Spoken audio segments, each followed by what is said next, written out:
Laporan CIA tentang G30 SPKI dan operasi penumpasan PKI yang baru diungkap setelah 30 tahun disimpan sebagai dokumen rahasia menjawab banyak pertanyaan rakyat.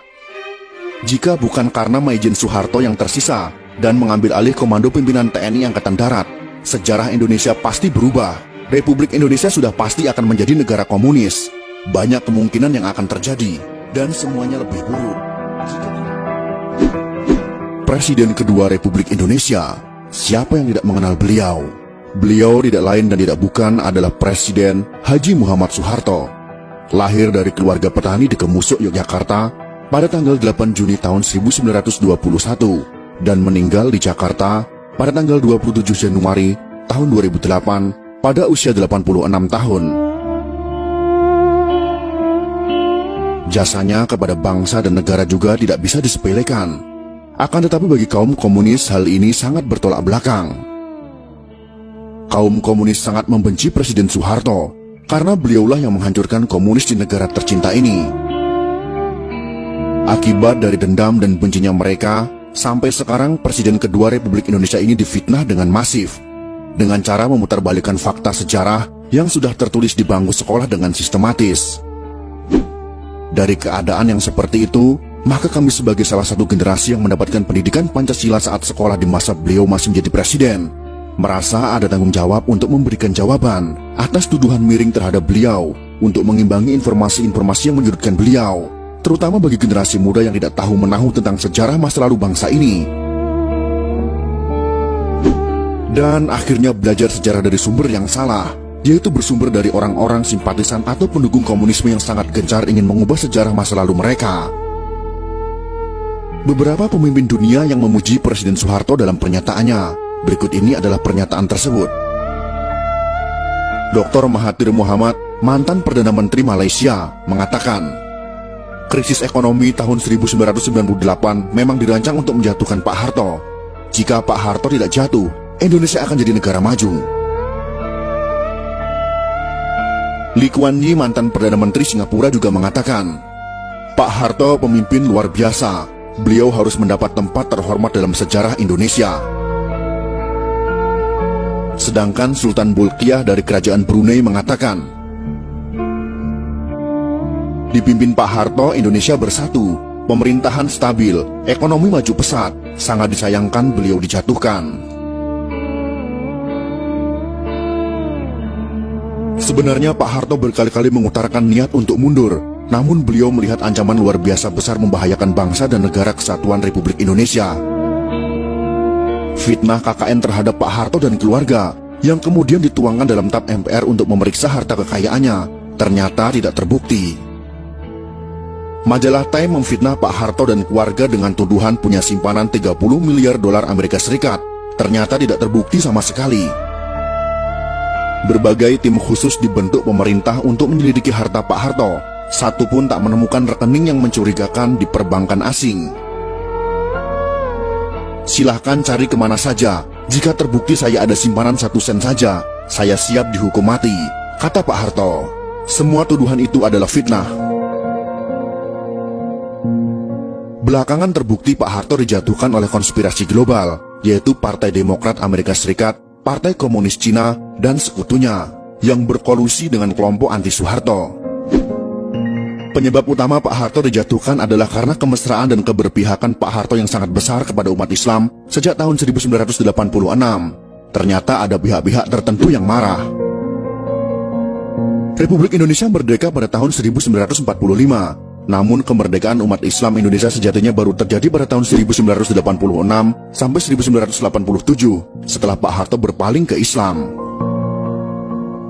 Sebagai manusia, Pak Harto sudah pasti tidak sempurna. Ada kelemahan, kesalahan, kekurangan, namun beliau tetap pahlawan. Jasanya luar biasa besar.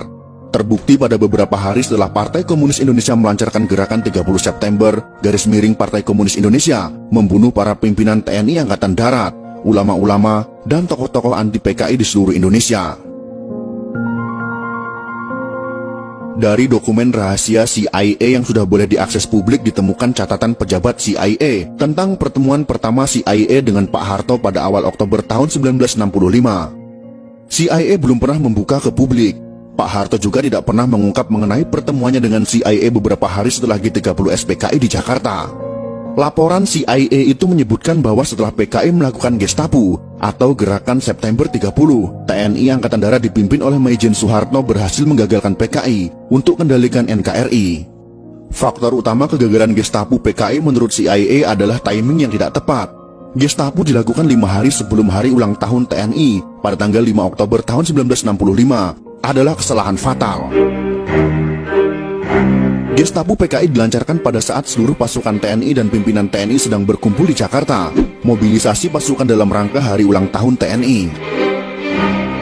Kesalahan fatal kedua PKI adalah meremehkan sosok Soeharto, yang hanya seorang panglima pasukan cadangan TNI Angkatan Darat. Dulu Kostrad tidak prestisius. Panglima Kostrad yaitu Maijen Soeharto sebagai pimpinan pasukan cadangan pada saat itu memang tidak diperhatikan PKI sebagai pimpinan utama TNI Angkatan Darat. Underestimate terhadap Soeharto juga disebabkan karakternya yang tidak menonjol. Soeharto tidak terseret dalam faksi tertentu di Angkatan Darat. Dalam hal ini yang harus kita ketahui adalah pada masa itu Kostrad tidak memiliki pasukan tempur. Jadi Maijen Soeharto pada saat itu tidak memiliki pasukan yang siap untuk berperang. CIA mengungkap, sikap low profil Soeharto disebabkan oleh kegagalan besar operasi Trikora pembebasan Papua Barat, di mana TNI kalah telak dari Belanda. Soeharto yang low profil, tidak suka berpolitik selama menjadi perwira TNI, membuat posisinya dianggap netral, tidak berbahaya oleh PKI.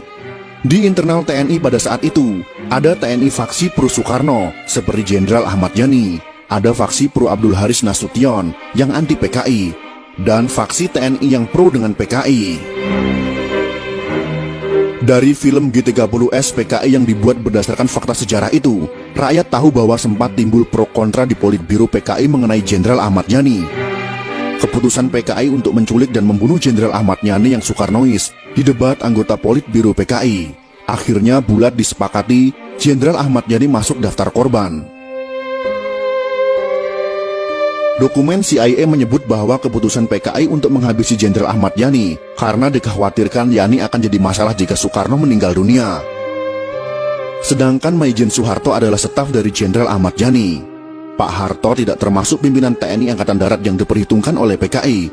Inilah kesalahan fatal Gestapo PKI. Laporan CIA jelas menyebut ada kesalahan analisa Politbiro PKI dalam menyusun daftar korban. PKI tidak memperhitungkan kemampuan militer Soeharto. Secara politik, benar Maijen Soeharto sudah tamat karena memalukan Soekarno. Secara militer juga tamat karena hanya jadi panglima pasukan cadangan. Dari perspektif faksi militer, Soeharto tidak masuk faksi manapun. Soeharto hanya dianggap bayang-bayang Jenderal Ahmad Yani. Gestapo pun dilancarkan PKI. Pertanyaan besar pun muncul tentang faktor keberhasilan Soeharto melakukan serangan balasan terhadap aksi Gestapo yang berujung kepada penumpasan PKI terjawab dalam laporan CIA. Saat hampir semua pimpinan TNI Angkatan Darat yang anti PKI dan pro Soekarno sudah dibunuh PKI, yang tersisa hanya Maijen Soeharto dan Jenderal Nasution yang terluka. Muncul pertanyaan, mengapa Soeharto bisa memobilisasi TNI begitu cepat dalam jumlah besar? Ada dua alasan untuk menjawab pertanyaan ini. Yang pertama, sebagian besar pasukan TNI ada di Jakarta dalam rangka hari ulang tahun TNI pada tanggal 5 Oktober tahun 1965. Yang kedua, Soeharto adalah mantan Panglima Trikora, satu-satunya jenderal yang berpengalaman dalam memobilisasi pasukan TNI dalam jumlah besar yang luput dari analisa PKI. Soeharto sebagai mantan Panglima Operasi Trikora sangat berpengalaman memimpin, memobilisasi ratusan ribu pasukan dari 3 matra TNI. Sekakmat TNI berhasil membalas aksi PKI. Bagi Soeharto memerangi pemberontakan PKI tahun 1965 sama seperti perang lawan pasukan Belanda. Hanya saja PKI lebih lemah daripada Belanda. Laporan CIA tentang G30S PKI dan operasi penumpasan PKI yang baru diungkap setelah 30 tahun disimpan sebagai dokumen rahasia menjawab banyak pertanyaan rakyat. Jika bukan karena Maijen Soeharto yang tersisa dan mengambil alih komando pimpinan TNI Angkatan Darat, sejarah Indonesia pasti berubah. Republik Indonesia sudah pasti akan menjadi negara komunis. Banyak kemungkinan yang akan terjadi, dan semuanya lebih buruk.